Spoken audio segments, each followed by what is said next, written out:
بسم اللہ الرحمن الرحیم۔ حضرت ظہور فرمائیں گے تو مولا حسین کے گنبد پہ لگے ہوئے سرخ رنگ کے پرچم کو اتاریں گے۔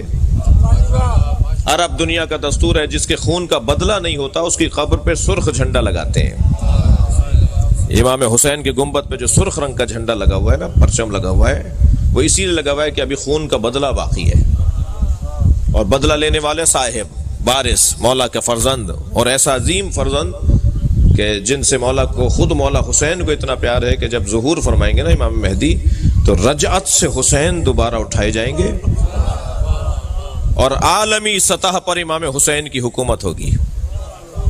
جی، عالمی سطح پر امام حسین، کوئی بارڈر ختم نہیں ہوگا، بارڈر ختم ہو جائیں گے، پاسپورٹ ختم ہو جائیں گے، یہ شناخت ختم ہو جائے گی کہ مغرب والے لوگ اور ہیں اور مشرق والے اور ہیں، سب امام مہدی کے ہوں گے۔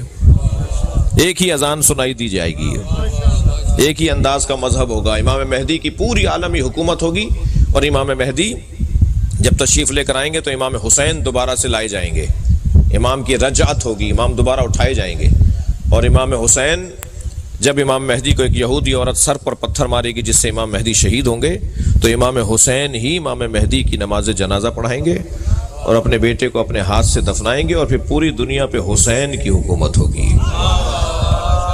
یہ ہے وہ عقیدہ رجعت۔ صلوات پڑھیں ذرا محمد و آل محمد پر۔ اس سے بلند اور بہتر صلوات نبی کی ذات پہ عطا فرمائے۔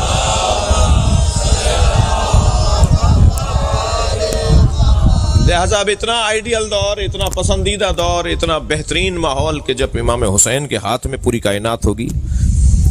جی، ویسے تو ابھی بھی ہے، مگر مراد ہماری سماجی اختیارات ہیں، ابھی تو دلوں پر اختیارات ہیں نا، پھر بدنوں پر بھی اختیارات ہوں گے، پھر محلوں پر بھی، شہروں پر بھی، ملکوں پر بھی، کائنات پر امام حسین کے اختیار کا اظہار ہوگا۔ اسے کہتے ہیں عقیدہ رجعت۔ میں ان بچوں کے لیے عرض کر رہا ہوں، اس زمانے کے لوگوں کی صفات کیا ہیں۔ اس زمانے کے سب سے پہلے تو اللہ نے یہ بات واضح کر دی کہ آخری زمانے میں دین کو بچانا بہت مشکل ہوگا، دین بچانا بہت مشکل ہے۔ بہت بڑا کارنامہ ہے ان لوگوں کا جو آج کے زمانے میں نماز پڑھتے ہیں، بہت بڑا کارنامہ ہے ان لوگوں کا جو آج کے زمانے میں مجلس میں آ کے بیٹھتے ہیں۔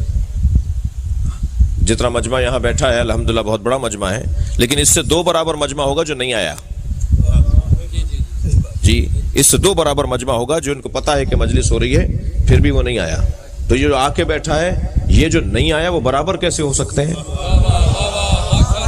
یہ برابر نہیں ہوں گے نا، یہ جو آ کر بیٹھے ہیں ان کی فضیلت زیادہ ہے نا۔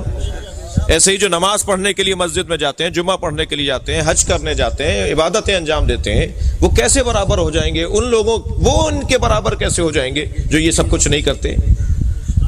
اللہ کا نہ کسی سے پڑوس ہے، نہ اللہ کی کسی سے رشتہ داری ہے۔ اللہ پڑوس کی بنیاد پر نہیں کرتا، کسی کو مقام نہیں دیتا، نہ رشتہ داری ہے اللہ کی، لم یلد ولم یولد ہے۔ جی، اللہ تو محنت اور مشقت اور زحمت اور عبادت اور خلوص اور سچائی کی بنیاد پر عظمتیں دیتا ہے۔ کوئی ضروری نہیں ہے کوئی 5 لاکھ روپے خرچ کرے تو زیادہ معتبر ہو جائے، اور کوئی 5 روپے خرچ کرے تو اس کا اعتبار کچھ نہ رہے۔ اللہ کے یہاں گنا نہیں جاتا، تولا جاتا ہے۔ وہ یہ دیکھتا ہے کون میری خاطر کام کر رہا ہے۔ کیا معلوم وہ ککڑی بیچنے والے کی 2 ککڑیاں جو اس نے کسی عزادار کو کھلائی ہوں، وہ کسی کی دیکھ کھلانے سے زیادہ ثواب رکھتی ہو۔ خبردار،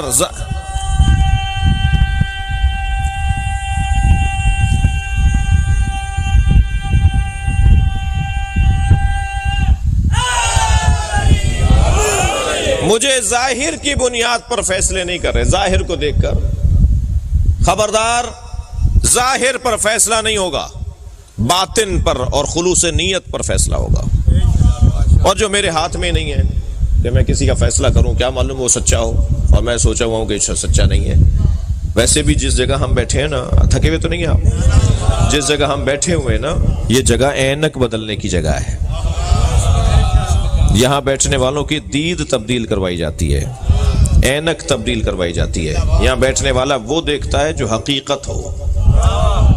چشمے سر سے دیکھنے والے اور ہیں، چشمے جان سے دیکھنے والے اور ہیں۔ یہ فرش آزاد چشمے جان اور آنکھوں کو کھولتی ہے جو دل کی آنکھیں ہیں۔ بصارت سے بصیرت کا سفر ہے جو عزاداری سے نصیب ہوتا ہے۔ یہ فرش عزا پہ بیٹھنے والوں کی دید ہی کچھ اور ہے۔ میں ایک جگہ سے گزر رہا تھا، رستے میں سانپ بیٹھا ہوا تھا، میرے بڑھتے ہوئے قدم رک گئے، میں سوچنے لگا یہ موذی ہے، حملہ کرے گا۔ لوگ مجھے دیکھ کر آپس میں باتیں کرنے لگے، مولانا کو دیکھو بڑی شجاعت کی باتیں کرتے ہیں، بڑی تقریریں کرتے پھرتے ہیں، سانپ سے ڈر رہے ہیں۔ اب میں سوچنے لگا ان کے چڑھانے میں آؤں یا عقل مندی کا ثبوت دوں۔ بہت سارے لوگ ہوتے ہیں نا چڑھا کے غائب بھی ہو جاتے ہیں۔ ابھی میں کھڑا ہوا سوچ رہا تھا کہ ایک چھوٹا سا بچہ میرے برابر میں آ کے کھڑا ہوا، کہنے لگا مولانا یہ پلاسٹک کا سانپ ہے۔ جب مجھے معلوم ہوا نا پلاسٹک کا سانپ ہے تو میں نے اسی پر پیر رکھا، اسے کچلتا ہوا چلا گیا۔ معلوم یہ ہوا جب حقائق روشن ہو جاتے ہیں تو اقدامات بھی تبدیل ہو جاتے ہیں۔ جی ساری دنیا جس یزید سے ڈر رہی تھی، حسین اس کی حقیقت کو جانتے تھے۔ صلوات پڑھیں گے محمد و آل محمد۔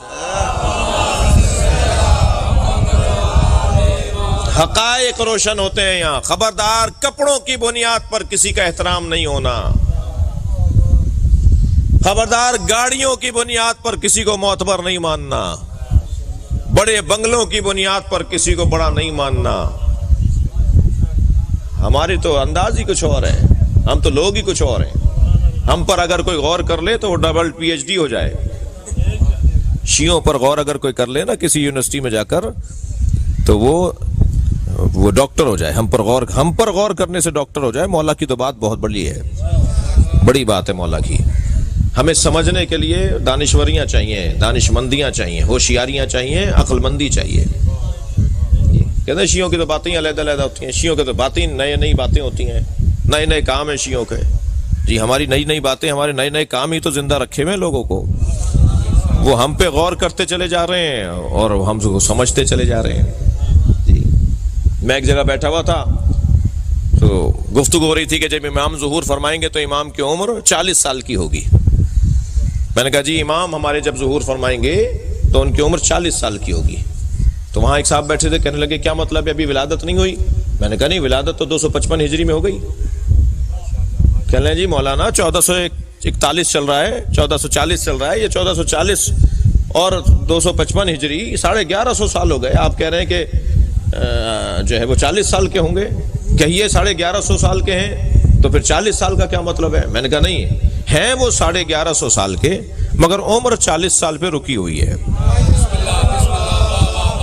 کہنے لگے لو شیعوں کی تو پہلے ہی باتیں سمجھ میں نہیں آتی۔